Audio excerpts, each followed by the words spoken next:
Hello student, आप सभी का LM coaching classes bye AK sir में आप सभी का स्वागत है।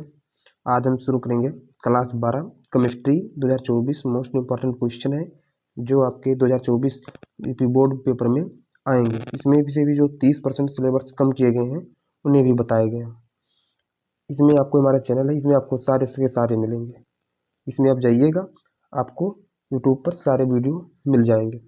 तो चलते हैं, हम हेडिंग दिया गया है विलेयता किसे कहते हैं। अब विलेयता किसे कहते हैं इसे आप आसानी से समझ लीजिएगा। ये भी क्या है, मोस्ट इंपॉर्टेंट क्वेश्चन है।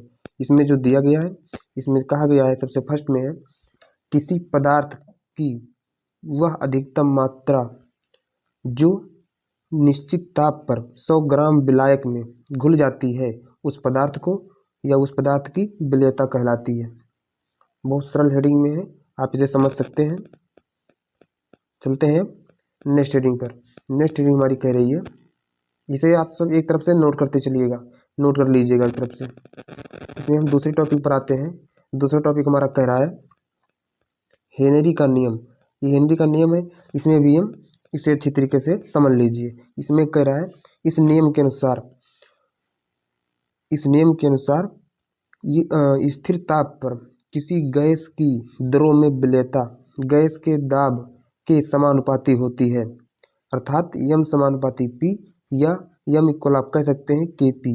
यहाँ पर जो आपका ये हुआ समानुपाती चिन्ह लगा हुआ है, ये चिन्ह जब हटेगा आपका तो यहाँ पर हम K लगा देते हैं।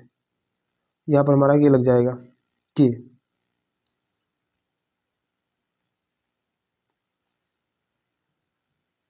इसके बाद इसमें आगे चलते हैं। आगे हमारा दिया हुआ है जहाँ यम इक्वल टू हम किसे बोलते हैं, यम इक्वल टू बोलते हैं इसे कोई भी मात्रा जो घुली हुई है इसे बोलते हैं यम इक्वल टू घुली हुई गैस की मात्रा। ये हो गया। इसमें आगे लिखा हुआ है P इक्वल साम्य पर गैस का दाब हो जाता है और K इक्वल हो जाता है समानुपाती स्थिरांक हो जाता है। नेतांक भी कह सकते हो इसे, यहाँ पर समानुपाती स्थिरांक भी बोल सकते हो। ये हो गया। अब चलते हैं अपने नेक्स्ट टॉपिक पर। इसी में ये कह रहा है अभी अर्थात, इसमें कुछ समझने की पॉइंट है। इसमें अर्थात दिया हुआ है, इसमें समझने की पॉइंट ये है किसी गैस का वाष्प अवस्था में आंशिक दाब P, आंशिक दाब को हम P से लिखते हैं, वो हमारा एक P दिया गया है। उस विलयन में उपस्थित गैस के मोल भिन्न, इसे हम जाई पढ़ते हैं। जो चिन्ह बना हुआ है ये चिन्ह आप सटीक समझ लीजिए, ऐसे बनता है ऐसे, तो इसे हम बोलते हैं जाई। ये जाई लिखा हुआ है।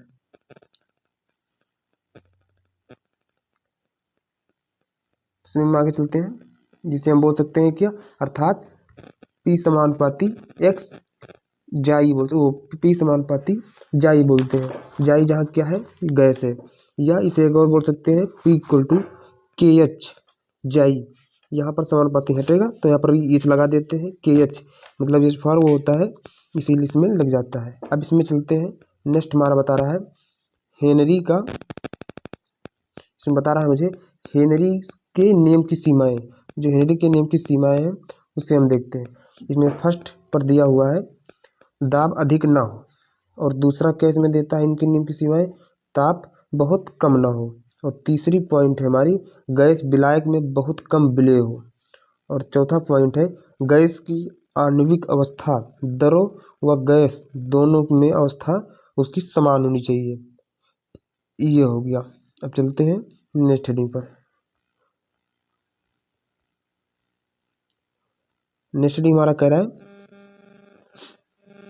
प्रासरण दाब किसे कहते हैं। इसमें हो गया, देखेंगे इसमें लिखा हुआ है विलायक का कम सांद्रता वाले विलयन से अधिक सांद्रता वाले विलयन की ओर अर्धपारगम झिल्ली में से प्रवाह परासरण दाब कहलाता है। जैसे यहाँ पर देख सकते हैं आप सभी लोग, ये बना हुआ है फिगर। इस फिगर को समझ लीजिएगा, वहाँ बनाने के लिए आपको आएगा भी, अगर इसे बना देते हैं आपको अच्छे नंबर मिलेंगे। इसमें लिखा हुआ है,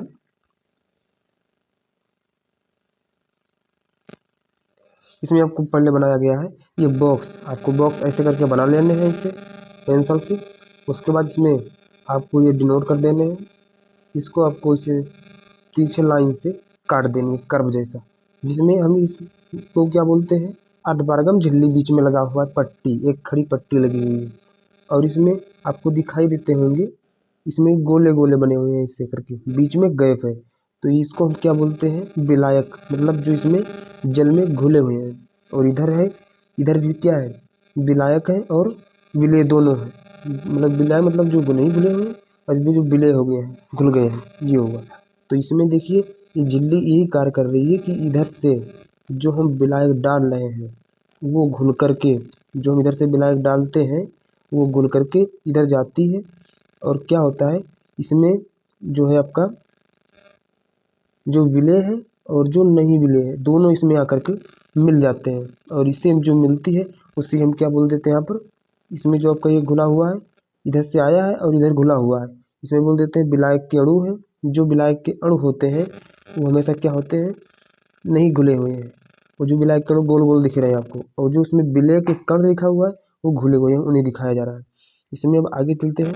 आगे हमारे इसमें दिया हुआ है जो इसको हम क्या बोलते हैं? इधर से हमारा प्रेशर लग रहा है, इधर से मतलब ये जा रहा है, विलायक के अणु इधर की तरफ जा रहे हैं।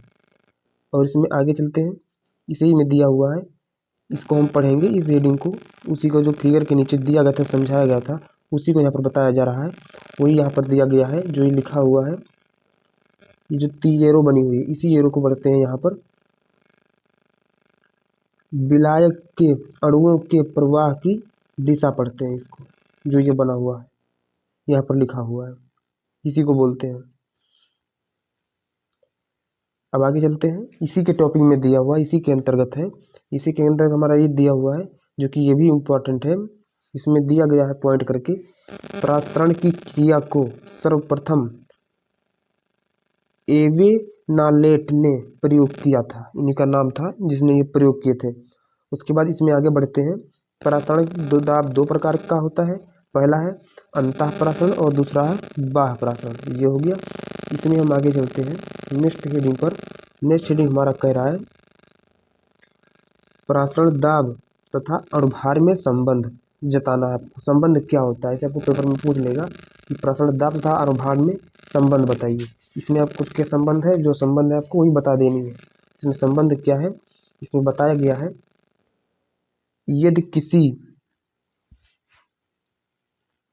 यदि किसी विलयन में विलेय के डब्लू ग्राम घुले हुए हैं तथा विलेय का अणुभार m है, तो विलेय के मोलों की संख्या को लिखते हैं स्मॉल n से। ये डब्लू भार है, m अपान ये भी है। उसके आगे बढ़ते हैं, उसके आगे इसमें लिखा हुआ है, इसमें आगे चलते हैं। इसमें दिया हुआ है, आपको नोट करते चलिए, हम बताते चल रहे हैं, आप लोग नोट करते चलिए। इसमें फिर अगले दिया हुआ है आगे, समान विलयन समीकरण जिसे हम लिखते हैं NV से इक्वल क्या हो जाएगा? NST हो जाएगा। इसके अनुसार क्या होगा, यहाँ पर हम क्या रख देंगे? पाई वी रख देंगे, pi V equal to W M upon S T हो जाएगा। या इसे लिख सकते हैं एम इक्वल, जब एम को हम बाहर लाएंगे तो कहाँ जाएगा? डब्लू ऊपर रहेगा और एस टी भी ऊपर हो जाएगी, एस इंटू टी, और जो ये पाई वी था ये आपका यहाँ पर नीचे आ जाएगा। यही आपका हो जाएगा फार्मूला। इसी फार्मूले पर आपके क्वेश्चन लगेंगे, इसको आप नोट कर लीजिएगा और इसे लर्न कर लीजिएगा। उसके बाद इसमें आगे चलते हैं।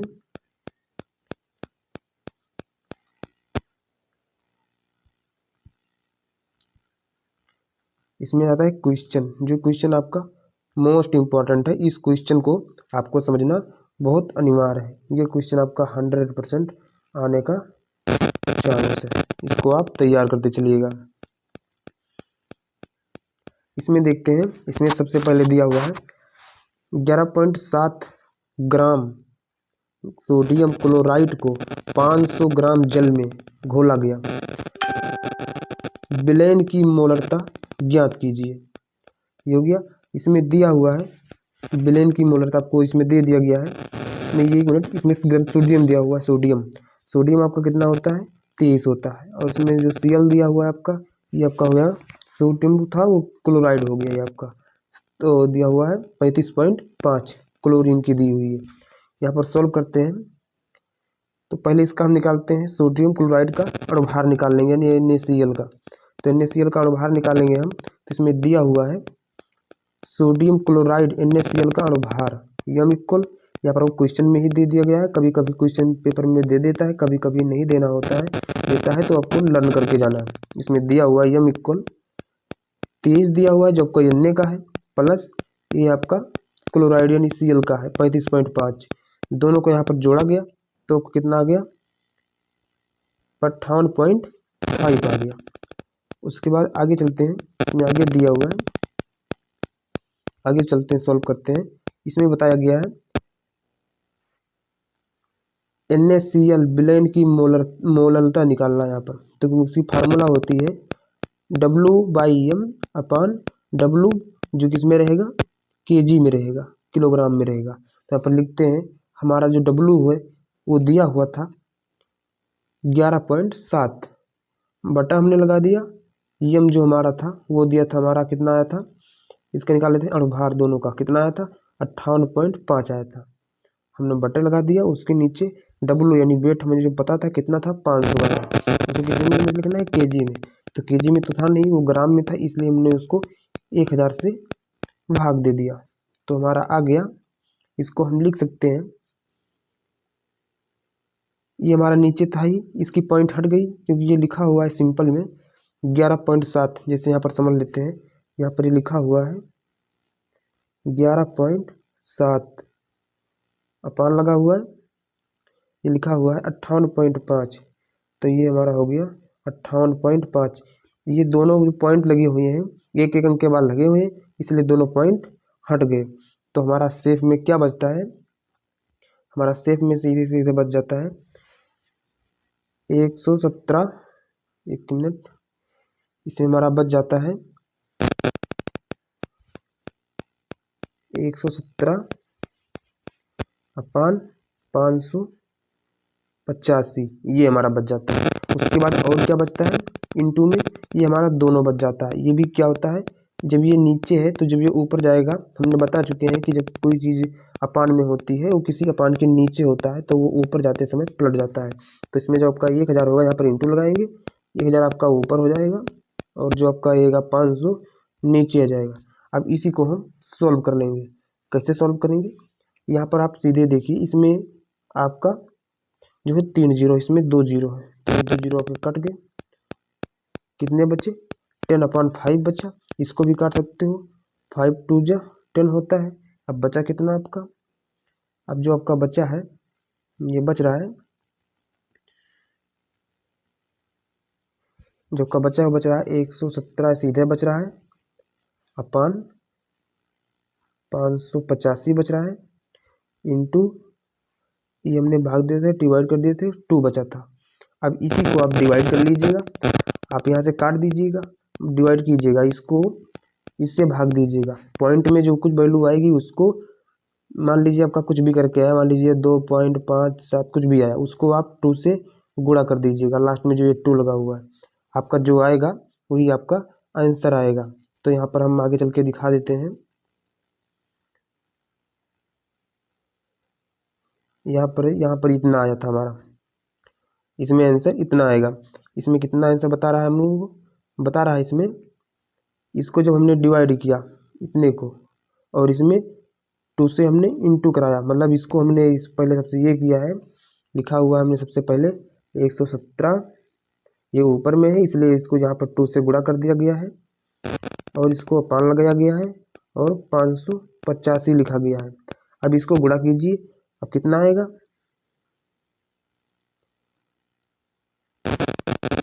234 आएगा। अब 234 बाई लगाएंगे, 585 लिखेंगे, इसी को आप भाग दीजिए, काट दीजिए, जो आपका बचेगा वही आपका आंसर जाएगा। आप भाग देंगे और यहाँ पर गुणा करके भाग देंगे, काटेंगे, जो आपका बचेगा वो आपका बच जाएगा। यहाँ पर दिया हुआ है 0 पॉइंट, जो आपका दिया हुआ है इसको आप भाग करेंगे तो आपका ये इतना बचेगा 0.4 मोल, जिसे बोल सकते हैं ये आपका हो जाएगा आंसर। चलते हैं अगले क्वेश्चन पर। अगला क्वेश्चन हमारा कह रहा है, यहाँ पर दिया अगला क्वेश्चन हमारा कह रहा हुआ है, क्वेश्चन नंबर 6 से, ये सारे इंपॉर्टेंट क्वेश्चन यहाँ पर बताए गए हैं। ये हमारा जिसमें दिया हुआ है 24 सेल्सियस पर एक शर्करा विलयन पर प्रासरण दाब 2.5 वायुमंडल है। विलयन की सांद्रता ग्राम मोल प्रति लीटर में ज्ञात कीजिए। पहले क्वेश्चन को ध्यान से पढ़ लीजिएगा। इसमें पूछ क्या रहा है, इसमें आपसे पूछ रहा है, आपको बता दिया है 24 डिग्री सेल्सियस पर एक शर्करा विलयन का प्रासरण दाब 2.5 वायुमंडल है।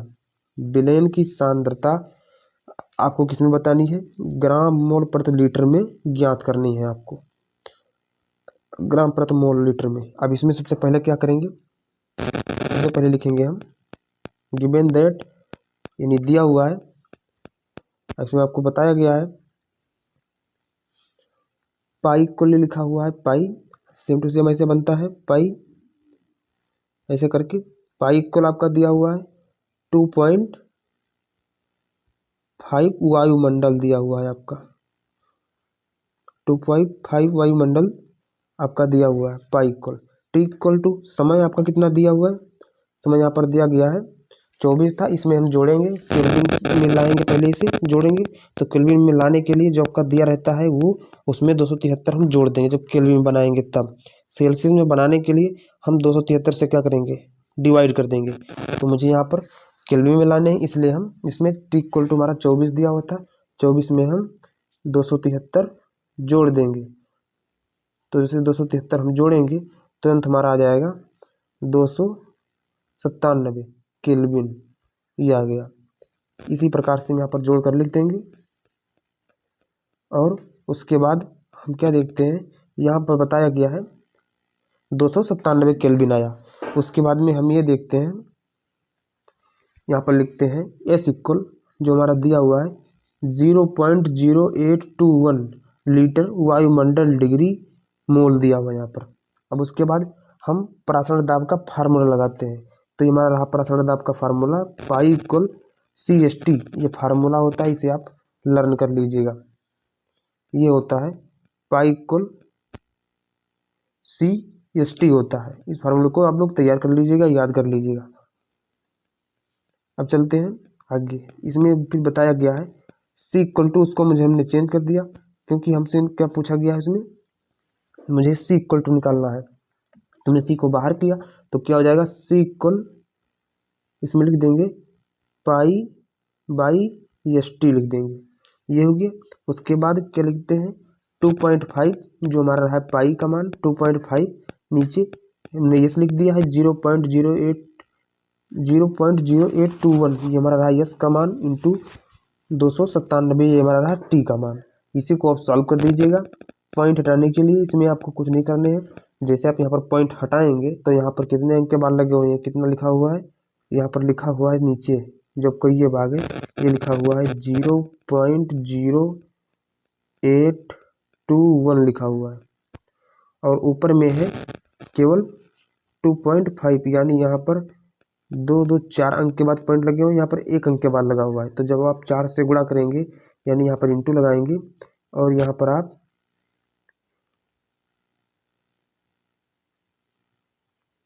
10,000 से गुणा करेंगे तब इसका पॉइंट हटेगा।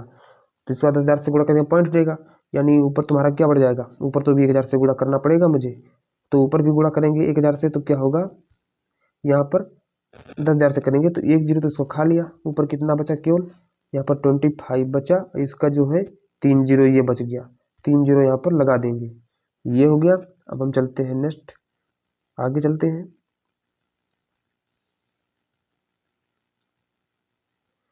आगे से बताया गया है इसको आप इंटू करके ऐसे सॉल्व कर लीजिएगा। उसके बाद इसमें क्या दिया हुआ है,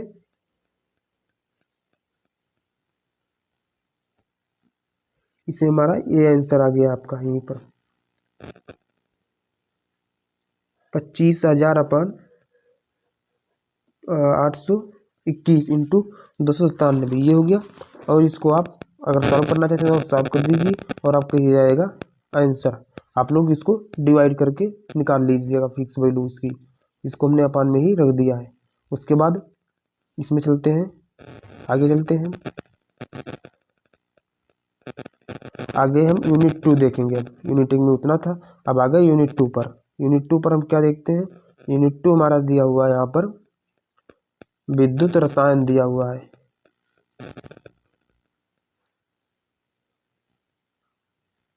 यहाँ पर हमारा यूनिट 2 दिया हुआ है विद्युत रसायन, इसके अंतर्गत हमारा है सबसे मोस्ट इम्पॉर्टेंट जो आपका यह बार पूछता है कोलराउस के नियम को समझाइए। इसमें क्वेश्चन में ये है कोलराउस नियम को समझाना है आपको। तो इसमें आपको कैसे क्या करेंगे, इसमें आपको बता देना होगा आंसर में, इस नियम के अनुसार अनंतता पर जब वियोजन पूर्ण होता है तो विद्युत अपघट्य की तुल्यांकी चालकता में प्रत्येक आयन अपना निश्चित योगदान देता है। इसका यह हो गया आंसर। आप लोग इसको पढ़ लीजिएगा और इसको लिख लीजिए कॉपी में। उसके बाद चलते हैं आगे, इसमें नेक्स्ट हेडिंग देखते हैं। हमारा उसमें नेक्स्ट हेडिंग देता है प्रबल विद्युत अपघट्य किसे कहते हैं। ये क्वेश्चन हमारा पूछा है प्रबल विद्युत अपघट्य किसे कहते हैं। इसका आंसर होगा वह पदार्थ जो जलीय विलयन में लगभग पूर्णतया वियोजित हो जाते हैं प्रबल विद्युत अपघट्य कहलाते हैं। ये हो गया। बहुत छोटे छोटे प्रभाव से हैं, आप इसे बहुत जल्द याद कर सकते हैं और इसे याद कर लीजिएगा, ये सारे आने की 100% संभावना है। इसमें चलते हैं नेक्स्ट हेडिंग पर। नेक्स्ट हेडिंग हमारा कह रहा है रेडॉक्स विभव किसे कहते हैं।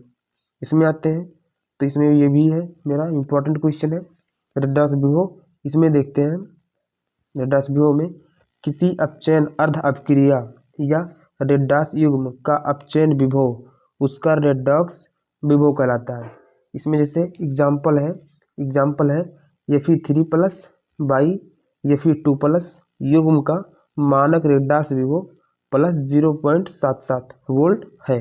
ये हो गया रेडॉक्स विभव किसे कहते हैं, इसकी परिभाषा हो गया और ये आपका एग्जाम्पल हो गया। अब चलते हैं इसमें नेक्स्ट में, ये हमारा क्वेश्चन है। नेक्स्ट चलते हैं नेक्स्ट में। क्वेश्चन पहले ध्यान से देख लीजिएगा। क्वेश्चन इसमें आपका क्या कह रहा है, ध्यान से समझ लीजिएगा। इसमें क्वेश्चन हमारा कह रहा है 3 एम्पेयर विद्युत धारा 50 मिनट तक प्रवाहित करने पर 1.8 ग्राम धातु संग्रहित होती है। धातु का तुल्यांकी भार है। आज मैं बोल रहा धातु का तुल्यांकी भार। अब तुल्यांकी भार की फार्मूला क्या होती है आप लोग याद कर लीजिएगा, नहीं तो नीचे हम दिखा रहे हैं आपको। इसमें आते हैं तो इसमें हम देखेंगे क्वेश्चन आप लोग नोट कर लीजिएगा, फिर आगे इससे आप सवाल लगाइएगा देख देख के क्वेश्चन। यहाँ पर अब आगे चलते हैं, सोल्यूशन कैसे किया गया अब हम ये देखते हैं। इसमें सोल्यूशन किया गया है धारा I इक्वल आपका दिया हुआ है 3 एम्पियर, समय आपका यानी T इक्वल टू दिया 50 मिनट। अब इसमें हम लगाते हैं क्या मुझे निकालना था तुल्यांकी भार का हम लगाते हैं फार्मूला। तो तुल्यांकी भार का फार्मूला हम लगा दिए। यहाँ पर W इक्वल टू लिखते हैं, जो धातु है हमारा उसको W से डिनोट करते हैं। W equal to E into I T लिखा हुआ है, उसके नीचे लिखा हुआ है अपान 96,500 दिया हुआ है। ये इसका वैल्यू फिक्स होती है 96,500। ये हो गया। अब चलते हैं इसमें आगे चलते हैं। इसमें मुझे इक्वल नहीं पता हुआ है तो उसको रख देते हैं, ई का नहीं पता हुआ है और मुझे आई इक्वल पता हुआ है। आई इक्वल टू कितना है 3 एम्पियर और आपका दिया हुआ है इंटू टी हमारा कितना है 50 मिनट। जिसको मुझे क्या करना होगा, इसको हमने चेंज कर दिया सेकंड में चेंज कर दिया तो हमारा क्या हो गया 96,500 नीचे दिया हुआ ही था, इसको हमने लिख दिया है। उसके बाद आते हैं अब निकालना क्या है, तो हम इक्वल टू निकालते हैं क्योंकि मुझे इक्वल टू ही निकालनी है। और डब्लू जो ये आपका रहा ये आपका नीचे चला जाएगा, इसके साथ में लग जाएगा और ये तुम्हारा ये वैल्यू तुम्हारा इसे यहाँ से ऊपर आ जाएगा। तो क्या देखते हैं लिखा है 96,500 इंटू डब्लू लिखा हुआ है, ये हो गया अपान 3 इंटू 50 इंटू 60, ये तुम्हारा नीचे चला जाएगा। अब क्या होगा, अब इसको हम काटते हैं। यहाँ पर आपका दिया हुआ है 96,500 इंटू डब्लू इक्वल टू मुझे पता था 1.8 ग्राम दिया हुआ है, नीचे क्या बचा 9,000 नीचे आ गया। अब 9,000 में क्या करते हैं देखिए, यहाँ पर हमने 2 जीरो यहाँ का इसका काट दिया और इसका एक हमने पॉइंट हटा दिया, इसका यहाँ पर पॉइंट हटा 2 जीरो इसको काटा, नहीं 3 जीरो आपका यहाँ से कट गया। आपका टोटल बचा 965 इंटू ये 18 बचा आपका और नीचे 9 बचा। अब 9 से आप इसको काट सकते हैं, 9 दूना 18, 2 से आप इसको गुणा कर दीजिए जैसे हमने यहाँ पर किया, ये इतना आया। इसको करने के बाद हमने इसको डिवाइड किया और हमारा आ गया 19.3 जो आपका ये हो गया 19.3 आपका ये आंसर हो गया। आप लोग इसे समझ सकते हैं और नोट कर लीजिएगा, इम्पोर्टेंट क्वेश्चन है। अब चलते हैं हम नेक्स्ट क्वेश्चन पर। नेक्स्ट क्वेश्चन हमारा है, इसमें आ गए हम यूनिट 3 में। यूनिट 3 हमारा जो दिया हुआ है, यूनिट 3 है रासायनिक बलगतिकी। इसके अंतर्गत हम क्या पाते हैं? इसके अंतर्गत फर्स्ट हमारा हेडिंग है रासायनिक बलगतिकी क्या है, यानी रासायनिक बलगतिकी हम किसे कहते हैं। इसके अंतर्गत हम ये समझेंगे रसायन विज्ञान की वह शाखा जिसके अंतर्गत रासायनिक अभिक्रियाओं के वेग, वेग मतलब होता है दर, अभिक्रिया वेग पर विभिन्न कारकों जैसे सांद्रता, ताप, दाब आदि के प्रभाव एवं अभिक्रिया की क्रियाविधि का अध्ययन किया जाता है, रासायनिक बलगतिकी कहलाता है। ये आपका हो गया परिभाषा, जो आप इसे बहुत आराम से और इसे आसानी से याद कर सकते हो। ये हो गया। अब इसमें चलते हैं नेक्स्ट हेडिंग पर। जब को कुछ ना समझ में आएगा पूछिएगा। चलते हैं नेक्स्ट हेडिंग पर। नेक्स्ट हेडिंग हमारा कह रहा है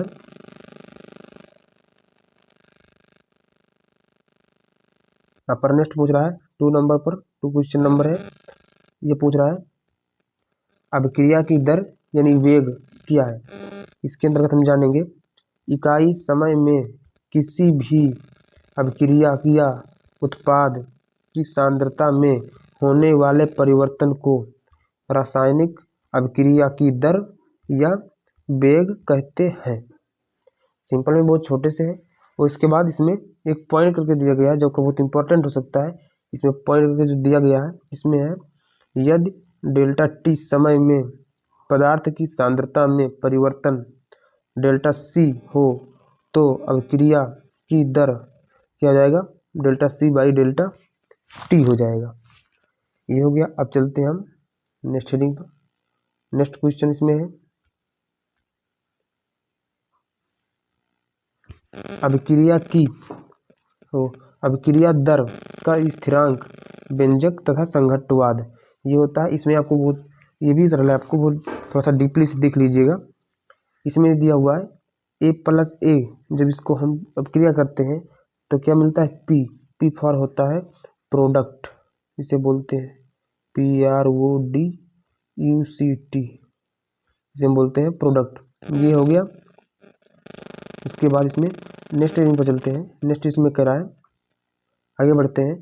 तो अगर हम इसमें वहाँ पर हमने ले लिया था ए प्लस ए लिया था उसको हमने, तो मुझे क्या मिला था, प्रोडक्ट मिला था। अगर यहाँ पर हम ए प्लस बी ले लेते हैं तो भी मुझे क्या मिलेगा, प्रोडक्ट ही मिलेगा। जैसे कि आप कोई भी 2 एलिमेंट को मिक्सिंग कर रहे हैं तो तीसरा आपको कंपाउंड मिल रहा है, तो वैसे आप चाहे दूसरा सेम कर लीजिए, तीसरा जो करिए आप उसमें और कोई मिक्सिंग करेंगे तो भी आपको प्रोडक्ट ही मिलेगा।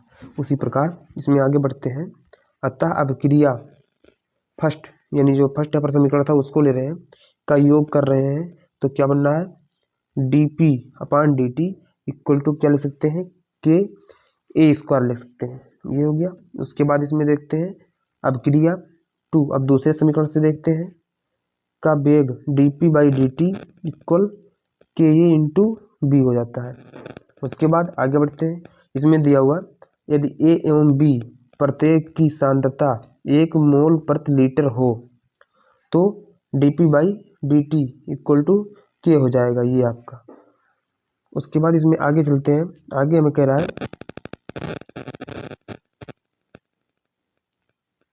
लेकिन संघट्टवाद के अनुसार क्या होता है, अभिक्रिया का वेग इक्वल प्रति सेकंड प्रति लीटर टकराने वाले अणुओं की संख्या इंटू प्रभावी टक्करों का अंश। इसको हम लिख सकते हैं dp अपान dt इक्वल के इक्वल जेड इंटू क्यू लिख सकते हैं। ये हो गया। अब इसे चलते हैं नेक्स्ट हेडिंग पर। ये क्वेश्चन आपका है, जो ये क्वेश्चन आपका एकदम श्योर एकदम इम्पॉर्टेंट है, इसको हम लोग तैयार करके जाइएगा। इसमें आपका देता है, फर्स्ट आपका देता है प्रथम कोट की अभिक्रिया, प्रथम कोट की अभिक्रिया के लिए वेग स्थिरांक 60 सेकंड है। अब क्रिया को अपनी प्रारंभिक सांद्रता से 1/16वां भाग रह जाने में कितना समय लगेगा। क्वेश्चन ध्यान से पढ़ लीजिएगा दोबारा आप सब। इसमें कह रहा है कि आपसे पूछ रहा है कितना समय लगेगा, समय आपसे पूछ रहा है, या मतलब कि कितना समय क्रिया में लग रहा है, कितना समय इसमें जा रहा है, यही पूछ रहा है। उसके बाद इसमें क्वेश्चन आप सब नोट कर लीजिएगा। तो हम चलते हैं सोल्व करने में। इसमें कह रहा है अभिक्रिया की प्रथम कोट की अभिक्रिया के लिए समय आपका दिया हुआ t इक्वल 2.303 अपान के log ए अपान ए माइनस एक्स, इसको मान लो आप फर्स्ट समीकरण। उसके बाद आगे चलते हैं। ये आपका हो गया, ये देता है अभिक्रिया की, ये आपका फार्मूला, ये आप तैयार कर लीजिएगा कि इसी से आपके क्वेश्चन लगेंगे। इसी पर मुझे प्रूफ करने हैं। इसमें आगे चलते हैं। प्रश्नानुसार ये दिया है, प्रश्नानुसार ए माइनस एक्स यानी मुझको ये निकालना है, तो इसको हम बाहर कर ले रहे हैं। इक्वल ए अपान 16 हो गया, तथा के इक्वल 60 सेकंड आपका दिया ही हुआ है। अब हम इसी को इस पर रख देते हैं, इन्हीं पर सारे वैल्यू को जो ये आपका दिया हुआ है, इस वैल्यू को यहाँ पर रख दे रहे हैं। तो क्या होता है, यहाँ पर लिखा हुआ आगे,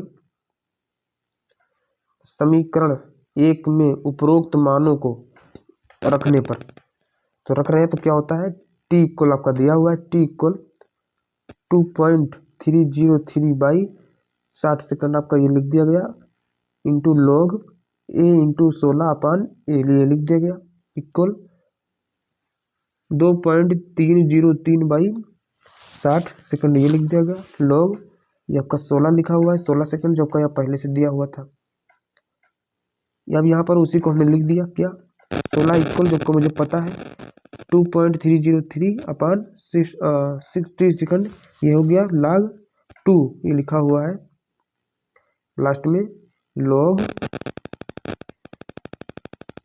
2 का पावर लगा हुआ है, पावर कितना है 4 है। अब इसमें समझ लीजिएगा, जब इस हम 4 को यहाँ पर आएगा, इसके सामने आएगा, क्योंकि ये प्रोकास्टेंट हो गया आपका पावर, तो यहाँ पर इसके बीच में आएगा, log और 2 के यहाँ पर बीच में आ जाएगा 4, तो वहाँ पर कुछ नहीं बचेगा, वहाँ से उठाएगा। अभी देखिए, अब log 2 का मान आप निकाल लीजिएगा। अब चलते हैं आगे, इसमें देखते क्या है, इसमें आगे दिया हुआ मुझे,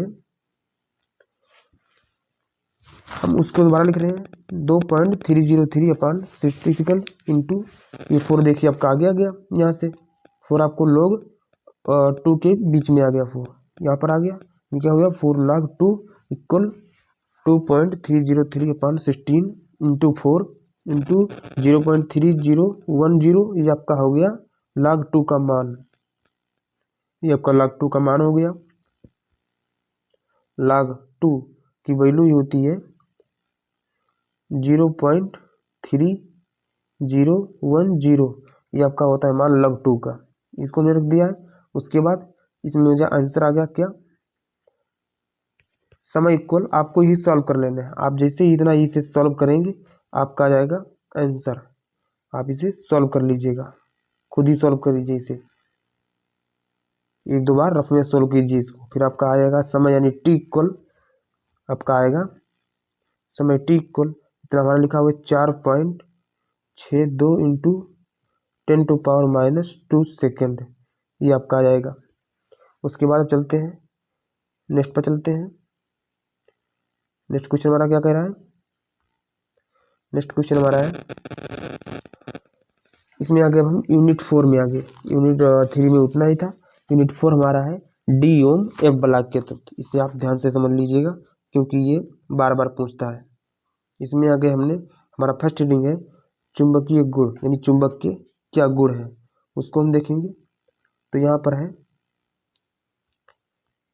चुंबक के गुण में क्या लिखा हुआ है, परमाणु में ऋणावेशित इलेक्ट्रॉन की कक्षीय गति अपने अक्ष पर चक्रण के कारण चुंबकीय क्षेत्र उत्पन्न हो जाता है, जिससे पदार्थ में चुंबकीय गुण आ जाता है और वह एक चुंबक की तरह व्यवहार करने लगता है।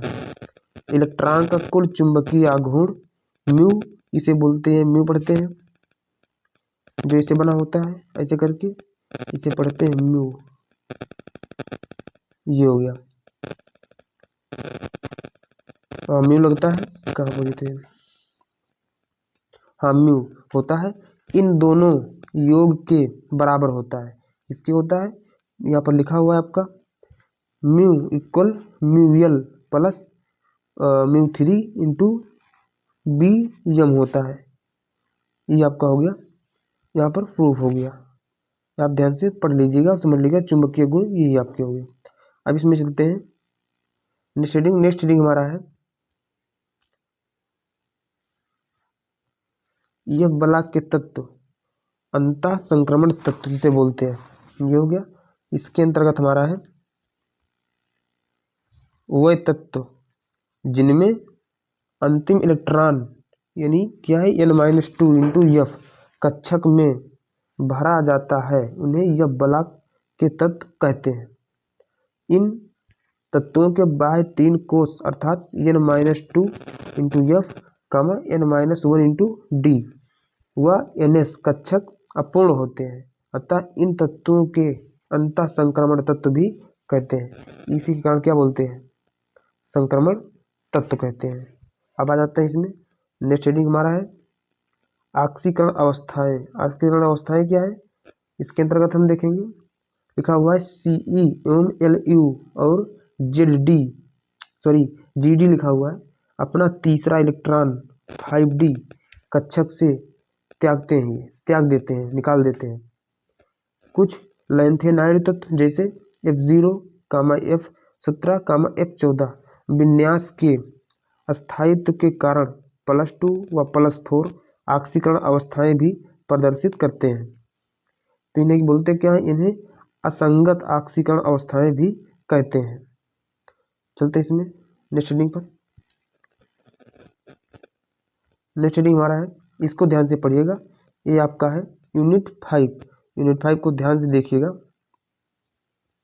इसमें आपका यूनिट 5 दिया हुआ है उपसंयोजन यौगिक। मतलब इस यूनिट का नाम है उपसंयोजन यौगिक। इसके अंतर्गत हेडिंग हमारी आती है, इसका वो नाम है लिगेंड। ये आपका लिगेंड हर बार पूछता है, लिगेंड को ध्यान से पढ़ के जाइएगा। लिगेंड होता है उपसंयोजकों यौगिकों में केंद्रीय धातु परमाणु या आयन से सीधे जुड़ा हुआ आयन अथवा समूह जो इलेक्ट्रॉन युग्म प्रदान करता है, लिगेंड कहलाता है। जैसे कि यहाँ पर आप सब समझ सकते हैं, यह बना हुआ है, यहाँ पर लिखा हुआ है, ये लगा पहले स्क्वायर ब्रैकेट लगाया गया है, स्क्वायर ब्रैकेट के अंतर्गत ये लिखा गया है, ये लिखा हुआ है H3N, सेम और नीचे लिखा हुआ है H3N, यहाँ पर लिखा गया है NH3, वही और नीचे लिखा गया है NH3, उसके बीच में Cu लिखा गया है यहाँ पर। अब इसी को हम सबसे डिनोट कर देते हैं यहाँ पर, ये हो गया, ये हो गया, इधर से भी लग गया और इनसे भी लग गया, और इसे स्क्वायर ब्रैकेट से हम क्लोज कर देते हैं। तो स्क्वायर ब्रैकेट से क्लोज करने का मतलब ये हुआ कि वो बंधा हुआ है, फिक्स है वो, इसीलिए वहाँ पर क्लोज ब्रैकेट से हम क्लोज कर देते हैं। ये हो गया। अब इसके बाद हम चलते हैं नेक्स्ट पर, देखते हैं इसमें होता है, ये हो गया, आप समझ ही गए होंगे इसको। इसके बाद इसमें चलते हैं डिफिनीशन क्या दिया हुआ है इसकी, यहाँ पर देखते हैं लिखा हुआ है स्क्वायर ब्रैकेट के अंदर Fe इंटू CN6, इसका पावर लगा हुआ है 4, संकुचन आयन में 6 CN लिगेंड उपस्थित है। लिगेंड कितने प्रकार के होता है ये भी समझ लो। लिगेंड आपका होता है, यहाँ पर दिया हुआ है, लिगेंड आपका 2 प्रकार का होता है। पहला होता है धनावेशित लिगेंड और दूसरा आपका होता है ऋणावेशित लिगेंड, और तीसरा लिगेंड आपका होता है उदासीन लिगेंड। यानी ये शून्य अवस्था में से बोल सकते हैं, इसीलिए क्या कहते हैं, उदासीन है। इसमें चलते हैं नेक्स्ट पर। नेक्स्ट हमारा है समावयवता क्या है। समावयवता क्या है इसको समझ लेते हैं। समावयवता के अंतर्गत हमारा आता है यदि 2 या 2 से अधिक यौगिक के आणविक सूत्र समान हों परंतु उनके यौगिक व रासायनिक गुणों में भिन्नता हो तो इन यौगिकों को समावयवी कहा जाता है तथा इस घटना को समावयवता कहा जाता है।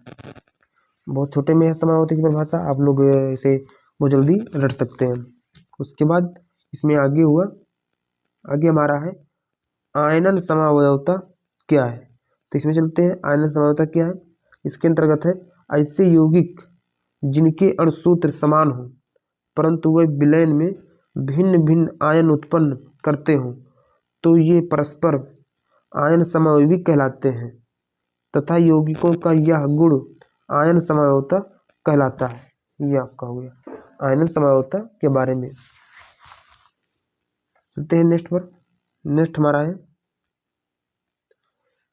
बहुलीकरण समावयवता क्या है। यहाँ पर बहुलीकरण पूछता है, ये भी पूछ लेता है कई बार, इसलिए क्वेश्चन को बहुत इंपॉर्टेंट बनाया गया है। आप इसे लोग शेयर करें, सब्सक्राइब करें और देखें, ज़्यादा लाइक करें। इसके बाद इसका आंसर है समान मूलानुपाती सूत्र तथा भिन्न भिन्न आणविक संगठन रखने वाले यौगिक बहुलीकरण समावयवी कहलाते हैं तथा यौगिकों के इस गुण को बहुलीकरण समावयवता कहते हैं। इसका एग्जाम्पल हो गया पीटी, लिखा हुआ यहाँ पर पीटी हो गया, NH3 का होल ट्वाइस हो गया, ये होगा एग्जाम्पल। इसका आप और एग्जाम्पल ले सकते हैं, यहाँ पर एक ही एग्जाम्पल आपको समझा दिया गया दे करके।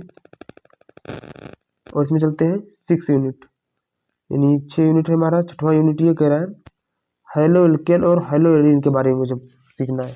तो हेलो एरेन और हेलो एल्केन के बारे में ये है, यहाँ पर दिया गया है, पहले IUPAC नाम दे दिया गया है। हेलो एल्केनों के सामान्य व IUPAC नाम इसमें दिए हुए हैं। एक तरफ है आपका संरचनात्मक सूत्र है जो आपका ये दिया हुआ है, ये आपका होगा संरचनात्मक सूत्र, और इधर आपका हो गया IUPAC नेम। अगर आपका जब आपके पास CH3 बॉन्ड Cl रहेगा तो उसे क्या बोलेंगे हम, क्लोरोमेथेन बोलेंगे। क्लोरोमेथेन इसलिए बोलेंगे क्योंकि Cl है, Cl को हम बोल देते हैं क्लोरो। और मेथेन क्यों हुआ, क्योंकि इसमें एक ही कार्बन है।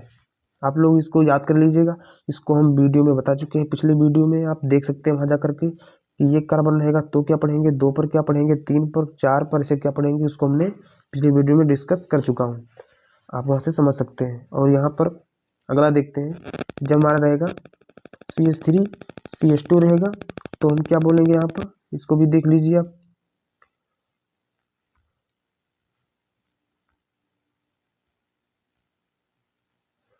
जब हमारा CH3 CH2 रहेगा Br रहेगा तो क्या पढ़ेंगे, Br से हमारा हो गया ब्रोमो, और आपका ब्रोमो एथेन हुआ क्योंकि इसमें 2 कार्बन आ गए, एक ये हो गया और एक कार्बन ये हो गया। उसके बाद इसमें अगला है CH3 bond CH2 bond CH2 bond Cl लगा हुआ है, तो यहाँ पर इसका नामकरण हो जाएगा, यानी IUPAC नाम 1 क्लोरोप्रोपेन हो जाएगा। इसका कार्बन एक काउंटिंग काउंट होता है, एक कार्बन को कहते हैं मेथ, 2 होता है तो एथ पढ़ते हैं, 3 को हम प्रो पढ़ते हैं। इसी प्रकार से meth, eth, pro, but, pent, hex, hept, oct, non, dec ऐसे होता है। 10 तक आप याद कर लीजिए, बहुत है। उसके बाद इसमें आगे चलते हैं, आगे हमारा दिया हुआ है CH3 CH2 बॉन्ड लगा कर दिया हुआ है, CH3 CH2 CH2 CH2 CH2 CH2 Cl, इसकी काउंटिंग कीजिए तो इसका हो जाएगा 1 क्लोरोहेक्सेन हो जाएगा। क्लोरो क्योंकि यहाँ पर Cl लगा हुआ है इसलिए तो क्लोरो हो गया। आप इसे कार्बन काउंटिंग करना शुरू कर दीजिए और जितना कार्बन आएगा वही आपका नामकरण हो जाएगा। इसमें चलते हैं आगे। आगे हमारी हेडिंग, नेक्स्ट हेडिंग दी हुई है, ये दिया हुआ है एल्केन हेलो एल्केन में कब परिवर्तन होता है, ये दिया गया है। तो इसमें कब परिवर्तन होता है, कैसे होता है, ये बताया गया है। इसमें जैसे करते हैं हाइलोजनीकरण द्वारा, जब हाइलोजनीकरण द्वारा करते हैं तो हमारा इसमें आता है प्रकाश अथवा उत्प्रेरक की उपस्थिति में Cl2 अथवा Br2 एल्केनों से क्रिया करके एल्किल हाइलाइड का मिश्रण बनाते हैं। तो जो मिश्रण बनाते हैं कैसे बनाते हैं, यहाँ पर आप देख सकते हैं, यहाँ पर लिखा गया पहले CH4 इंटू किससे करा गया है, इसकी क्रिया की कराई गई रिएक्शन जो इससे वो है Cl2/HNu, HNu की उपस्थिति में, Cl2 की उपस्थिति में और माइनस HCl की उपस्थिति में करा गया है। तो क्या हमारा प्रोडक्ट मिल रहा है हमें, CH3Cl मिल रहा है। अब CH3 Cl को हम रिएक्शन करा रहे हैं इससे Cl2 इथेनॉल और माइनस HCl यानी सेम इसी से कर रहे हैं, इसी एलिमेंट से यहाँ पर। तो मुझे मिल रहा है Cl2 मिल रहा है। उसके बाद क्या मिलेगा मुझे, अब उसी को फिर से रिएक्शन करा रहे हैं उसी एलिमेंट से यहाँ पर भी। तो मुझे मिल रहा है CHCl3 मिल रहा है। और जब हम इसको भी रिएक्ट करा रहे हैं और इसी वाले से एलिमेंट से, तो मुझे मिल रहा है CCl4 मिल रहा है। और अब कहीं हो जाएगा एल्सियम हो जाएगा। चलते हैं नेक्स्ट हेडिंग पर। नेक्स्ट हेडिंग हमारी कह रही है सल्फ्यूरल क्लोराइड के द्वारा अगला होता है। अगला सल्फ्यूरल क्लोराइड के द्वारा कैसे करते हैं उसी रिएक्शन को। यहाँ पर लेंगे एल्केन की क्रिया सल्फ्यूरल क्लोराइड से कराने पर क्लोरो एल्केन बनाते हैं या बनते हैं। जैसे RH हमने लिया, ये कोई भी एलिमेंट आप यहाँ पर ले सकते हैं, इसलिए यहाँ पर RH लिख दिया गया है। RH प्लस SO2Cl2 लिया गया है, जिसकी रिएक्शन किससे करा रहे हैं हम, HNO से करा रहे हैं। और क्या ले रहे हैं उसके साथ कंपाउंड कार्बनिक पेरोक्साइड ले रहे हैं, जिसका फार्मूला होता है RC2 का होल ट्वाइस। जिसे बोल सकते हैं RCl आपको प्राप्त होता है और SO2 और HCl मिलता है आपको। मिलते हैं नेक्स्ट टॉपिक पर। नेक्स्ट टॉपिक हमारा है, इसका नाम ही है, ये भी बहुत मोस्ट इम्पॉर्टेंट है। ये आता रहता है, हर बार पूछता है पेपर में, बुटर्ज फिटिंग अपक्रिया। तो ये बहुत सरल है आपका। बुटर्ज फिटिंग अपक्रिया क्या है इसके बारे में थोड़ा सा जानकारी कर लेते हैं। किसी एरिल व एल्किल हाइलाइड के मिश्रण की क्रिया शुष्क ईथर की उपस्थिति में सोडियम धातु से कराने पर एल्किल प्रतिस्थापित बेंजीन प्राप्त होती है। ये क्रिया बुटर्ज फिटिंग अपक्रिया कहलाती है। कैसे रिएक्शन होता है यहाँ पर देखते हैं। यहाँ पर होता है, ये बनाया गया है, बेंजीन बना हुआ है और इसके साथ क्या लगा हुआ है, X लगा हुआ है। इसको हम बोल देते हैं एरिल हाइलाइड। और इसको प्लस इसमें और क्या जोड़ते हैं, CH3 जोड़ते हैं। और क्या जोड़ते हैं, X लगा करके इसमें और जोड़ते हैं 2Na जोड़ते हैं। और इसे किसकी स्थिति में इसकी रिएक्शन हो रही है, ईथर यानी 2NaX। और मिल क्या रहा है आपको, बेंजीन यहाँ पर यानी C6H6 मिल रहा है और CH3 मिल रही है। ये हो गया। और आपका नेक्स्ट हेडिंग ये भी इंपॉर्टेंट है, ये भी पूछता है 1 या 2 नंबर में आपसे पूछेगा, वो है गाटरमान अपक्रिया होता है। गाटरमान अपक्रिया इसके अंतर्गत से पूछता है कि अब यदि CuCl तथा CuBr के स्थान पर कॉपर पाउडर तथा HCl या HBr का प्रयोग करने पर होने वाली अपक्रियाएं गाटरमान अपक्रिया कहलाती है। अब रिएक्शन इसका देखते हैं, रिएक्शन कैसे होता है। रिएक्शन बहुत आसान होता है, समझने के लिए क्यों है। यहाँ पर लगा देंगे बेंजीन बनाएंगे, बेंजीन बनाने के बाद ऊपर हम लगा देंगे N2 प्लस Cl माइनस लगा देंगे। किसकी उपस्थिति में रिएक्शन कराएंगे, इसको Cu प्लस लगाएंगे या Cl लिखेंगे की उपस्थिति में कराएंगे, बेंजीन बनाएंगे। बेंजीन बनाने के बाद जो ऊपर हमारा बनेगा उसके ऊपर हम लगा देंगे Cl और उसके आगे जोड़ देंगे क्या, प्लस N2। तो हमारा कौन सा बन जाएगा, वो बन जाएगा हमारा क्लोरोबेंजीन बन जाएगा। उसके बाद चलते हैं नेक्स्ट हेडिंग पर। नेक्स्ट हेडिंग हमारा क्या कह रहा है, अब आ गए हम, नेक्स्ट हेडिंग भी आ गए, यूनिट भी आ गए। यूनिट हमारा इस 7 चल रहा है, यूनिट 7वें पर आ गए। यूनिट 7वें हमारा है एल्कोहल फिनालियम ईथर। इस मतलब यूनिट का नाम ही है। इसमें हम ज़्यादा मुझसे हम लोगों से पूछता ये है, आपसे ये पूछेगा पेपर में, क्या होता है जब, ये क्रिया आपसे पूछता है, रिएक्शन बार बार पूछती है। इसके अंतर्गत हम क्या लाते हैं, क्या होता है जब। ये तो क्वेश्चन का हेडिंग होगा, क्वेश्चन क्या पूछ रहा है। अब आपसे क्वेश्चन दे क्या रहा है, वो क्वेश्चन आपका ये रहेगा, प्रसिद्ध एल्कोहल पर सोडियम धातु की अभिक्रिया होती है। तो वही हो गया, क्या होता है जब, यानी जब इसको कराएंगे तो क्या होगा, जब क्या होगा।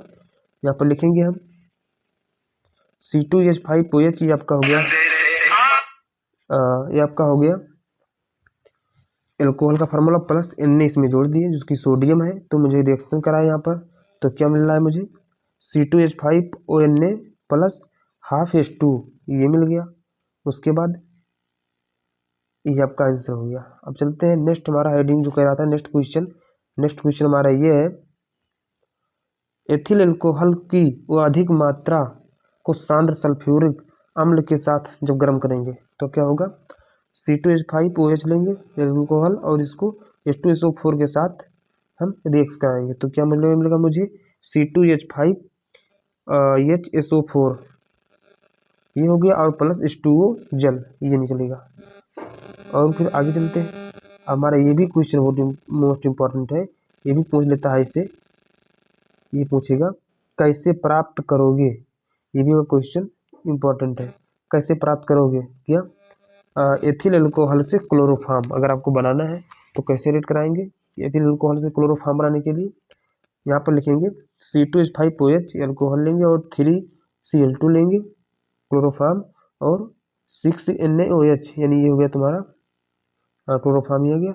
इसको हम रिएक्ट कर रहे हैं तो क्या मिल रहा है मुझे CHCl3 मिल रही है और 5NaCl मिल रहा है, जो आपका CHCl3 मिल रही है ये आपका हो गया क्लोरोफार्म और आपका ये एल्कोहल है ये है। इसमें चलते हैं नेक्स्ट, एक क्वेश्चन इसमें और समझ लीजिए। इसमें नेक्स्ट अगला क्वेश्चन है मेथिल एल्कोहल से एस्टिक अम्ल आपको अगर बनाने हैं तो क्या करेंगे, CH3OH लेंगे उसको हम PCl3 और -H3PO3 के साथ रिएक्ट कराएंगे तो क्या मिलेगा मुझे CH3Cl मिलेगा। इसको हम रिएक्ट कराएंगे किसके साथ, KCN और -KCl के साथ तो मुझे मिलेगा CH3Cl मिलेगा। और CH3CN को जब हम रिएक्ट कराएंगे किसके साथ 2HOH अपान H प्लस यानी एस्टिक अम्ल के साथ कराएंगे तो क्या मिलेगा CH3COOH मिलेगा। उसके बाद हम नेक्स्ट टॉपिक पर चलते हैं तो फिर नेक्स्ट पर मुझे क्या मिलता है, आगे आते हैं। इसमें कह रहा है ये भी इम्पोर्टेंट आपका है, फिनाल किसे कहते हैं या फिनाल कैसे बनाते हैं, फिनाल किसे कहते हैं, इसमें आपके सारे आगे क्वेश्चन छोड़ के आपको आना नहीं है, सारे क्वेश्चन करने हैं। इसमें इसका काम ये होगा जब OH समूह को सीधा बेंजीन वलय से संयुक्त होता है तो यौगिक फिनाल कहलाता है। जैसे आपका ये बना है बेंजीन बनाएंगे, बेंजीन बनाने के बाद यहाँ पर इसे हमने बेंजीन बना रखा है, यहाँ पर ये बेंजीन बनाया, इसके बाद यहाँ ऊपर हमने क्या जोड़ दिया OH, तो OH लग गया तो इसे क्या बोल देते हैं फिनॉल बोल देते हैं, क्योंकि OH से क्या बनता है मेरा कौन सा ग्रुप, ये OH से मेरा बनता है ऑल, OH से ऑल लिखते हैं तो जो ऑल लिखते हैं तो क्या हो गया ये फिनॉल, इसका नाम ही हो गया, ये टेक्सचर इसका बना हुआ है फिनॉल, ये हो गया आपका फिनॉल का स्ट्रक्चर। उसके बाद इसमें आगे चलते हैं, आगे चलते हैं इसमें दिया हुआ है कि सल्फोनीकरण सल्फोनीकरण क्या है, तो इसमें हो जाएगा इस अभिक्रिया में फिनाल के OH समूह से H का प्रतिस्थापन टोसाइल समूह द्वारा होती है तो इसे हम क्या बोल देते हैं फेनलीकरण बोल देते हैं या सॉरी सल्फोनीकरण बोल देते हैं, सल्फोनीकरण कहलाते हैं। अब चलते हैं इसमें नेक्स्ट टॉपिक पर, नेक्स्ट हमारा है, ये आपसे बहुत इंपॉर्टेंट है, ये आपसे हमेशा पूछता है, एल्कोहल तथा ईथर में अंतर आपको निकालना होता है, एल्कोहल तथा ईथर में अंतर क्या होता है। तो इसको करने के लिए यहाँ पर हमने लिख दिया है एक तरफ एल्कोहल और एक तरफ ईथर, इन दोनों में अंतर क्या है। तो एल्कोहल जैसे होता है, एल्कोहल से होता है ये कि कोई अभिक्रिया नहीं होती है इसी एल्कोहल से, और इसमें इसमें हो जाती है ये एथिल एल्कोहलों में जल अपघटित हो जाते हैं, यानी जल में अपघटित हो जाएंगे एल्कोहल से। और इसमें देखिए अल्कोहल में ये निम्न ताप पर ही एल्किल क्लोराइड बनाते हैं, और जबकि एथिल का होता है PCl5 के साथ उच्च ताप पर अभिक्रिया करते हैं। और इसमें तीसरे पॉइंट है ये एस्टर बनाते हैं, और तीसरे स्टेप इसमें है ईथर में है ये एस्टर एवं एल्किल हाइलाइड का मिश्रण बनाते हैं। और इसमें आ जाए अल्कोहल में देखते हैं वायु का कोई प्रभाव नहीं पड़ता है, लेकिन ये जो होता है ईथर ये वायु से क्रिया करके पेरोक्साइड बनाते हैं। और इसमें नेक्स्ट पर आते हैं 5 नंबर पर, इसमें 5 नंबर हमारा कह रहा है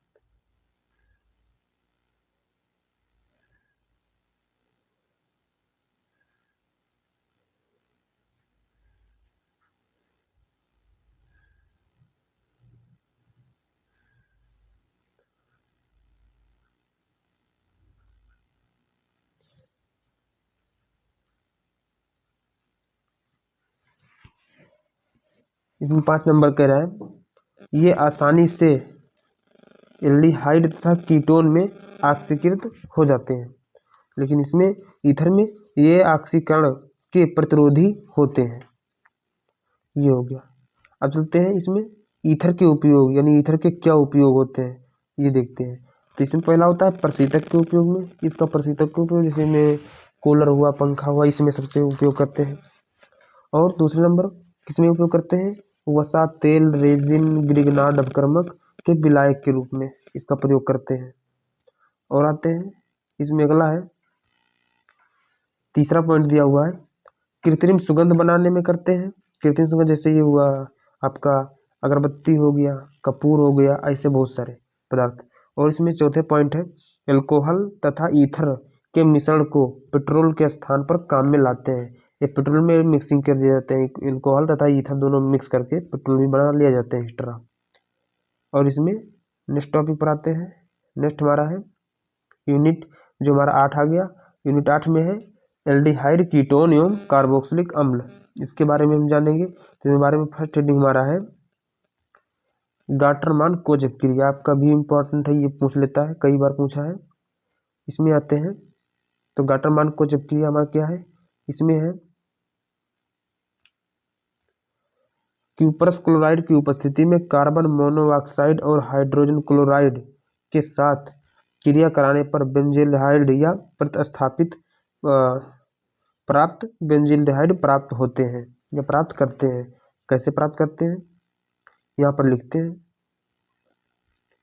ये हो गया आपका स्ट्रक्चर बना हुआ है यहाँ पर, ये आपको बनाने पड़ेंगे। स्ट्रक्चर भी है और यहाँ पर आपका रिएक्शन भी करा गया। जैसे आपका बेंजीन हो गया, ये तो बेंजीन आपका है, इसको हम किससे कराएं? CO CL के साथ निर्जल के साथ AlCl3 CuCl के साथ कराएं तो क्या मिल गया मुझे? बेंजीन बनाएंगे। उसके बाद हम यहाँ पर लगा कर क्या लिख देंगे? किसी भी बॉन्ड पर CHO लिख देंगे तो क्या हो जाएगा? बेंजील्डिहाइड बन जाएगा। ये अभिक्रिया गाटरमान कोच अभिक्रिया कहलाती है। आपकी ये रिएक्शन बना देगी तो इस रिएक्शन को हम क्या बोल देते हैं? गाटरमान कोच अभिक्रिया बोलते हैं।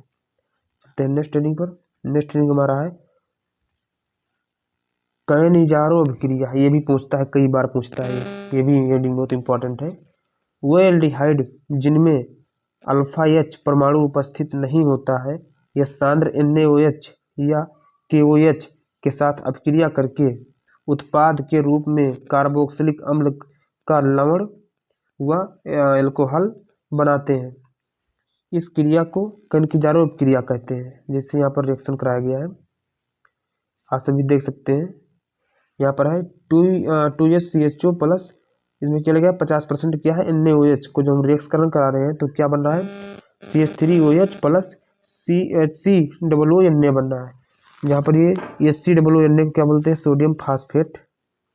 और CH3OH को क्या बोलते हैं? मेथिल अल्कोहल बोलते हैं। और ये आपका जो 50% NaOH ये अपचयन हो रहा है, नहीं टूट रहा है, विघटित हो जाएगा। और 2HCHO को क्या बोलते हैं? फॉर्मेल्डिहाइड बोलते हैं।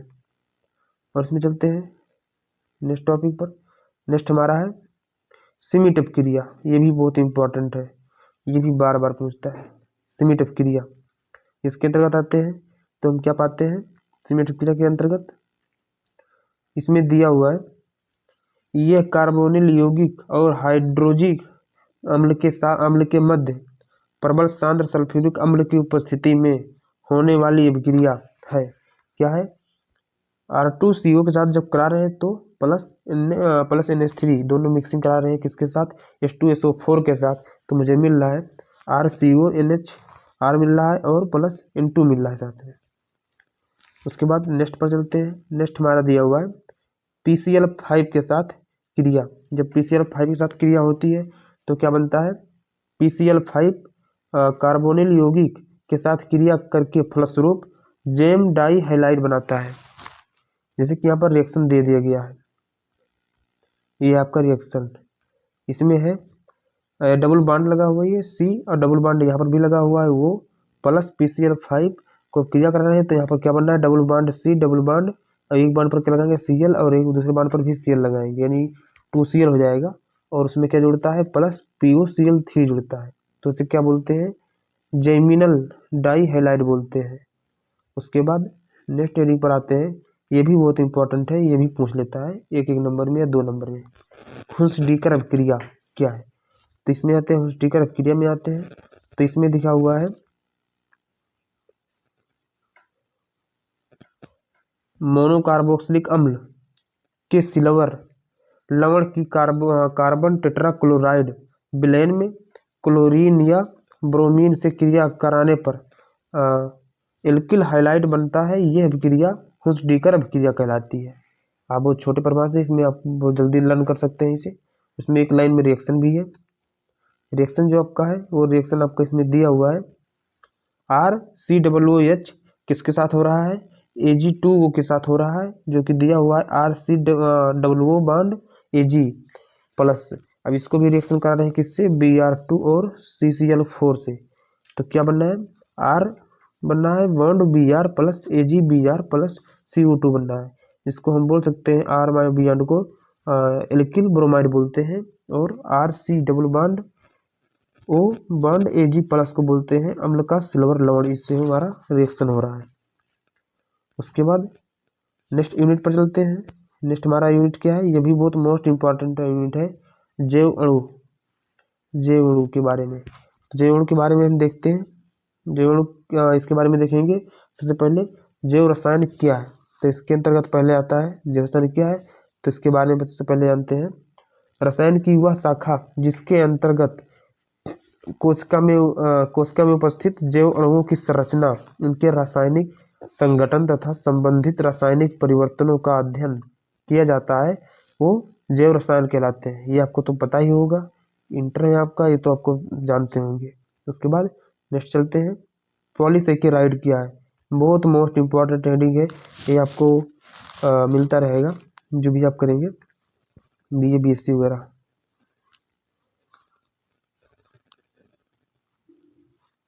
चलते हैं हम नेक्स्ट पर। नेक्स्ट हमारा कह रहा है पॉलीसेकेराइड क्या है? तो इसमें आते हैं, इसमें हम देखते हैं ये उच्च अणुभार वाले कार्बोहाइड्रेट होते हैं जो अपघटन पर मोनोसेकेराइड के 10 से अधिक अणु इसमें पाए जाते हैं। जिससे क्या है, एग्जाम्पल में हम ले लेते हैं स्टार्च, सेलुलोज, ग्लाइकोजन आदि। अब इसकी रिएक्शन देखा जाए, इसकी रिएक्शन हो रही है C6H10O5 और इंटू N लगा हुआ है प्लस NH2 किसके साथ? H प्लस की उपस्थिति में। तो क्या बनना है? N मिल रहा है और C6H12O6 मिल रहा है। इसको हम बोल सकते हैं ग्लूकोज, और इसी को बोल सकते हैं जैसे C6H10O5 लगा हो, इसको बोल सकते हैं स्टार्च बोल सकते हो या सेलुलोज भी बोल सकते हो। अब आते हैं सुक्रोज क्या है? सुक्रोज के बारे में पता करते हैं। सुक्रोज आपका है ये गन्ने के रस से तथा चुकंदर में पाया जाता है। इसमें अल्फा डी ग्लूकोज एवं बीटा डी ग्लूकोज या फ्रक्टोज होता है, जो इसके जलीय अपघटन पर प्राप्त होते हैं। तो रिएक्शन पर आते हैं। रिएक्शन हमारा है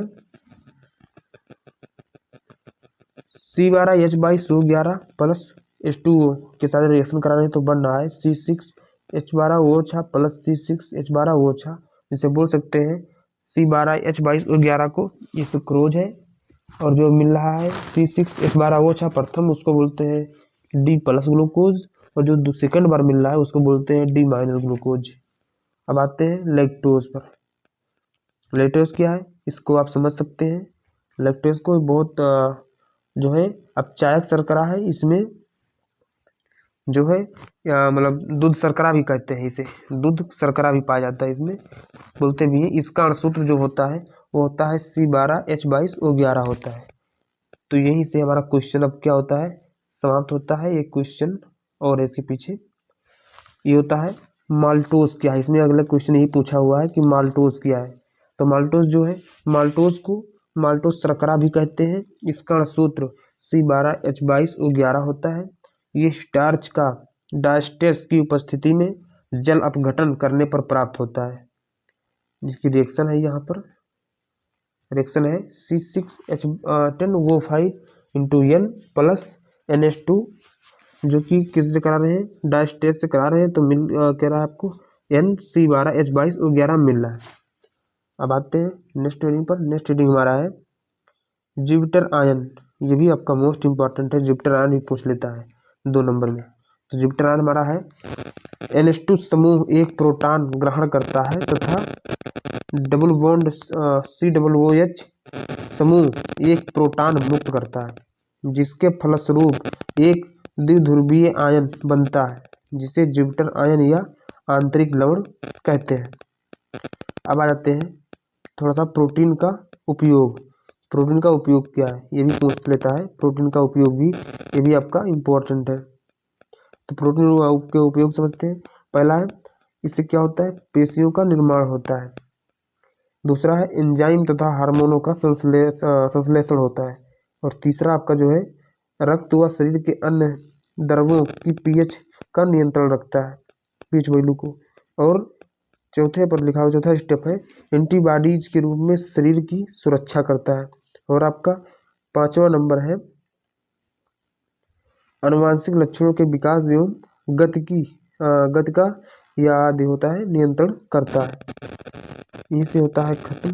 अगर आप इतने ही तैयारी कर लेते हैं तो बहुत है। इसमें एक और बच गया है, इसमें भी ये भी आपका इम्पोर्टेंट है, जो कि आपके लिए बहुत बहुत इम्पोर्टेंट है। इसे आप जरूर तैयार कर लीजिए, आपका 100% है इम्पोर्टेंट।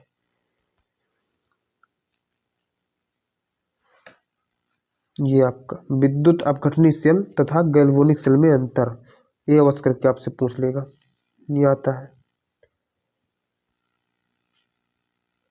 इसमें फर्स्ट दिया हुआ है